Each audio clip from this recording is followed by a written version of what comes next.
itu nggak akan bisa memahami apa yang Allah maksud atau yang Tuhan maksud itu dari kata per kata itu, kecuali kita membacanya pakai nur kitab.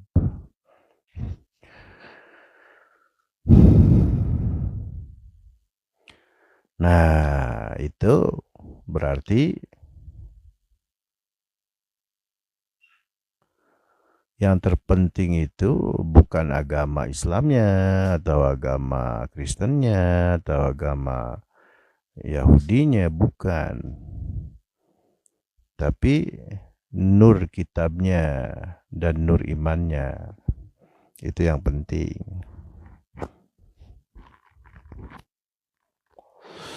Nah, seperti itu. Sadar menggunakan akal pikiran atas sadar. Caranya itu tadi caranya ya. Iya, kalau di zaman nabi-nabi ya. Oh, sudah ya. Iya, sinyalnya barusan lemah ya. Ya baik, kami lanjutkan. Oh, sampai mana tadi ya? Alhamdulillah. Oh, ya. Penanaman atau dipasangkan di kolbu manusia itu dua unsur, nur iman dan nur kitab, agar supaya bisa menggunakan akal pikiran atas sadar sampai akal pikiran maha sadar. Nah, seperti itu. Nah, kalau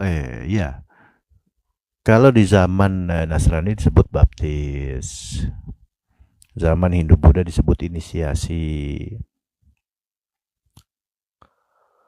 kalau di Islam disebut baiat. Berarti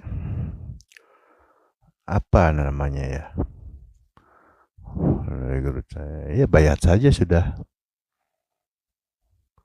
Intinya mah sama aja kegiatannya, yaitu menanamkan nur iman dan nur kitab.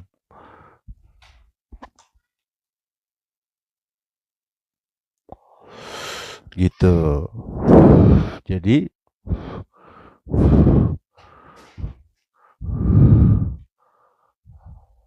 harus berbaiat untuk bisa di-upgrade atau menggunakan akal pikiran atas sadar. Gitu. Nah, nanti akal pikiran ini sebenarnya seperti tidak berfungsi, tapi tetap disebut akal pikiran. Kan kesannya kalau pikiran itu berpikir, kegiatan cara kerja otak gitu kan. Itu kan menggunakan otak, ini tidak menggunakan otak aslinya, tapi tetap disebut akal pikiran, tapi menggunakan kolbu. Nah, itu ada penelitian ya, bahwa di jantung manusia itu seperti ada otaknya gitu. Kolbu itu kan jantung kan. Nah, seperti itu. Cuman bagaimana mengaktifkan kerja otak jantung ini? Nah, itu harus ada latihannya. Pelan-pelan, adaptasi, bertahap. Juga dengan niat yang lurus, kesadaran penuh.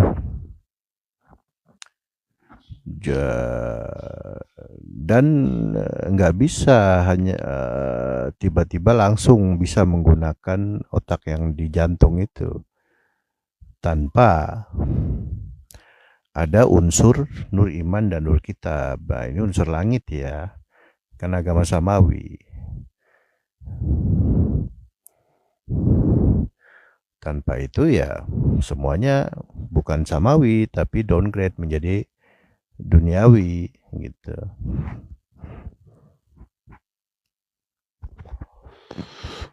Ya seperti itu. Berarti akal pikiran atas sadar adalah kehidupan alam akhirat. Walaupun orangnya masih hidup di dunia gitu. Apa iya begitu? Iya, Nabi Muhammad kan begitu. Makanya ada istilah Isra Mi'raj kan. Naik dimensi kesadaran. Mana buktinya Nabi Muhammad demikian? Ya kalau orang Islam ya populer dengan peristiwa Isra Mi'raj. Ya para nabi ya di langit pertama ketemu nabi ini, langit kedua ketemu nabi ini, ketemu langit ketiga. Iya, nabinya dari agama Nasrani, agama Yahudi. Kan gitu. Nah, apa namanya?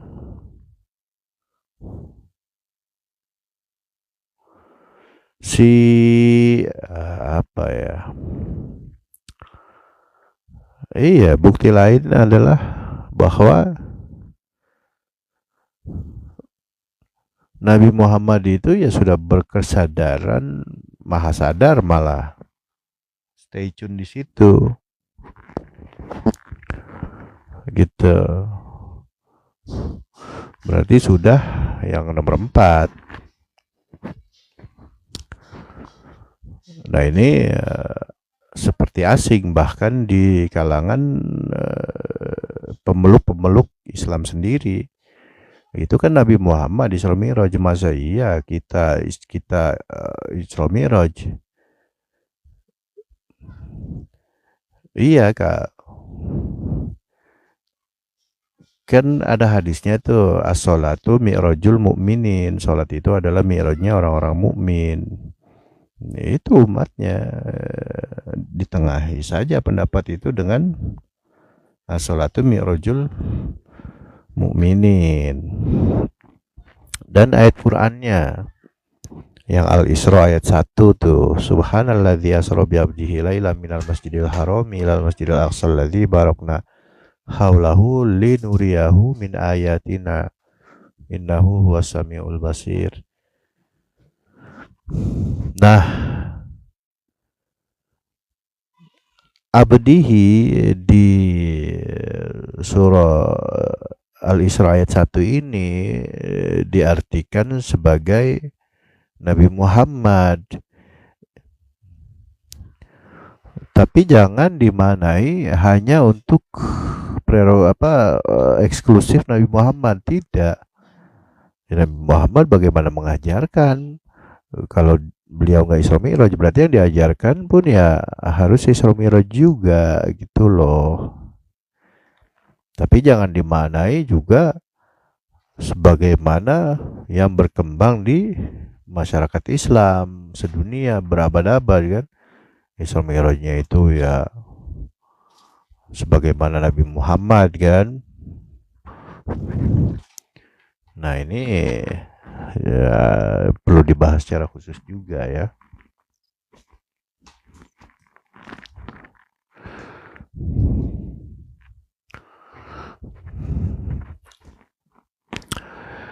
Nabi Muhammad Isra Mi'raj, apakah itu perjalanan jasmani dan ruhani atau perjalanan ruhani? Kan begitu-begitu tuh.